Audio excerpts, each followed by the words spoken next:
साहिवाल से रिपोर्ट कर रहे हैं प्रिंस अल्ताफ हुसैन। तहरीक इंसाफ साहिवाल के सिटी डिस्ट्रिक्ट सदर शेख शाहिद हमीद, सनतकार शेख लुकमान शाहिद पाकिस्तान की जीत पर कहा है कि वर्ल्ड कप T20 में पाकिस्तान ने इंडिया को हराकर नई तारीख रकम कर दी है। बाबर आजम ने हिंदुस्तान को फतह कर लिया है और हिंदुस्तान का गरूर खाक में मिला दिया है। वज़ीर आज़म पाकिस्तान इमरान खान ने जो बात की थी वो पहले की तरह अब भी सच साबित हुई। पाकिस्तान क्रिकेट टीम को दुनिया की बेहतरीन क्रिकेट टीम बनाना है। इंडिया ने न्यूजीलैंड के साथ मिलकर आलमी सतह पर पाकिस्तान के खिलाफ साजिश चलाई थी। पाकिस्तान की टीम ने सुपर खेल पेश करते हुए इंडिया को इस साजिश का मुंह तोड़ जवाब दिया।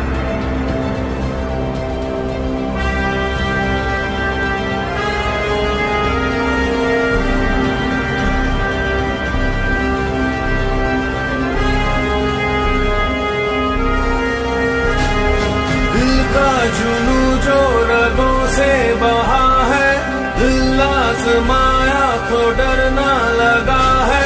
दिल का जुनू जो रगों से बहा है, दिल आजमाया तो डरना लगा है। नहीं खौफ कोई भी दुश्मन का हमको, नहीं मिलने देंगे यूं धरती से गम को, नहीं मिलने देंगे यूं धरती से गम को।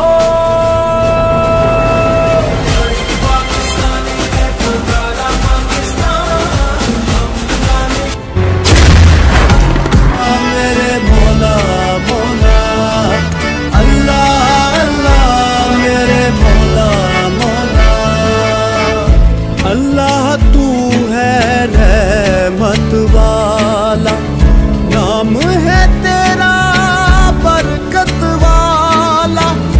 अल्लाह तू है रहमत वाला, नाम है तेरा बरकत वाला। तू ही मालिक तू ही रब है, मौला तेरी शान अजब।